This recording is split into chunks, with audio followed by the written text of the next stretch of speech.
আব্দুল মালেকের প্রতিটি দিনই শুরু হয় মানুষের মাঝে শিক্ষার আলো ছড়িয়ে দেওয়ার ব্রত নিয়ে। তার জীবনের একমাত্র ধ্যান ও জ্ঞান তার নিজের হাতে তৈরি একমাত্র পাঠশালাটি। আর এই পাঠশালা নিয়েই তিনি কাটিয়ে দিয়েছেন জীবনের ৬৩টি বছর। মাদারীপুর সদর উপজেলার দুধখালী ইউনিয়নের মিঠাপুর বাজারে আব্দুল মালেকের এই পাঠশালা দেখতে জরাজীর্ণ। সূর্যের আলো পৌঁছতে সেখানে ইতস্তত করলেও সেই ঘরেই দিনের পর দিন অসংখ্য ছাত্রকে আলোর পথ দেখিয়েছেন আব্দুল মালেক, শিখিয়েছেন সত্যের পথে চলতে।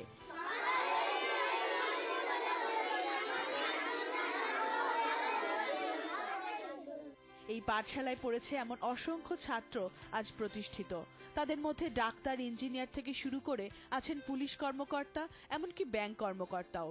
প্রশাসনিক ট্রেনিং কিভাবে দেয়, গোয়েন্দা বিভাগ কিভাবে ট্রেনিং দেয়, গান করে কিভাবে, নাচনা করবে, কৌতুক কিভাবে করে, বিভিন্ন ধরনের শিক্ষা গ্রহণ করছি। ওনার শিক্ষায় আমরা সুশিক্ষিত হয়ে আজকে আমরা একটা অর্থনৈতিক প্রতিষ্ঠানে এবং সেকেন্ড ম্যান হিসেবে দায়িত্ব পরিচালনা করতেছি।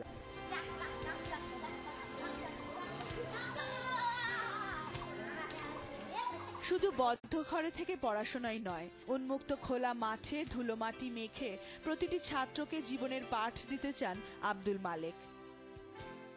আমাদের এখানে নদীতে ডাকাতি হইতো, প্রত্যেক রাতে হ্যাঁ একটা ডাকাতি ধরে ফেলে, ডাকাত ধরতে পারে। আমার একটা ডিবিবিএল গান উপহার দিয়েছে, দোনালা বন্দুক সরকার। একটা বাবা কইল কি যে তুমি এই বন্দুক যদি রাখো আমার বাড়িতে, ওই ডাকাতের যারও গ্যাং আছে তারা আইসা আমার মারি ফেলাবে এবং বন্দুক নিয়ে দেবে, আমার কলম কবে আমি এই চাকরি করলে দাবি রাখবো। তখন আমি মেডিকেল খুঁড়িয়েছে, ডান ফিট করিয়া রয়েছি।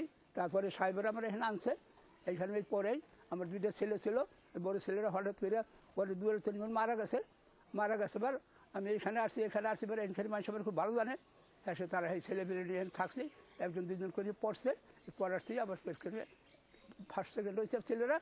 এরপর তো আমার স্কুলটা এখানে জমে গেছে। আর আমার বাড়িতে আগে স্কুল আসছিল।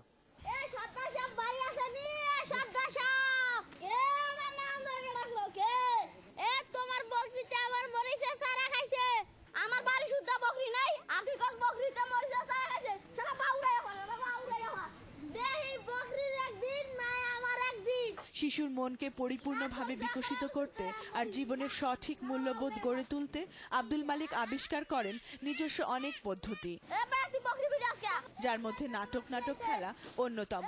এর মাধ্যমে জীবনে চলার পথে ভুল ঠিকগুলো শুধরে দেন তিনি। না, আমার একটা কথা মানবা, তুমি মানবা। এবার কি তোর কি পিটাইছে?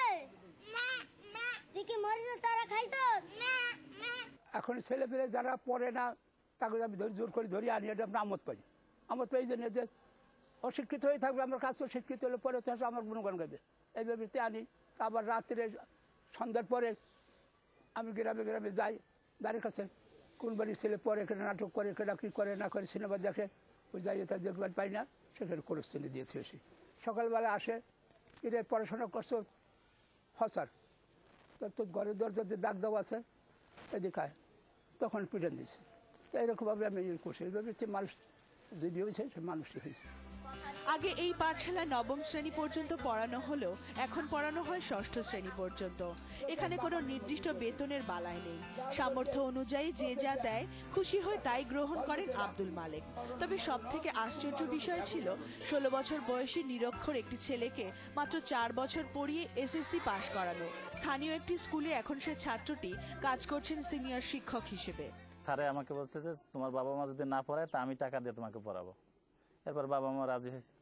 এরপরে আমি হাই স্কুলে যতদিন ছিলাম ততদিন এই স্যারের কাছে আগে পড়া দিয়ে তারপর হাই স্কুলে গেছি। হাই স্কুলে আমি 9ম শ্রেণী থেকে প্রাইভেট পরীক্ষা দিয়ে হাই স্কুলের পড়া শেষ করি, দ্বিতীয়। এরপরে আমি চাকরি করে, এরপরে আমি ইন্টারমিডিয়েট, ডিগ্রি, বিএড ইংলিশ শুরু করছি এবং 5টা প্রতিষ্ঠানে আমি চাকরি করছি।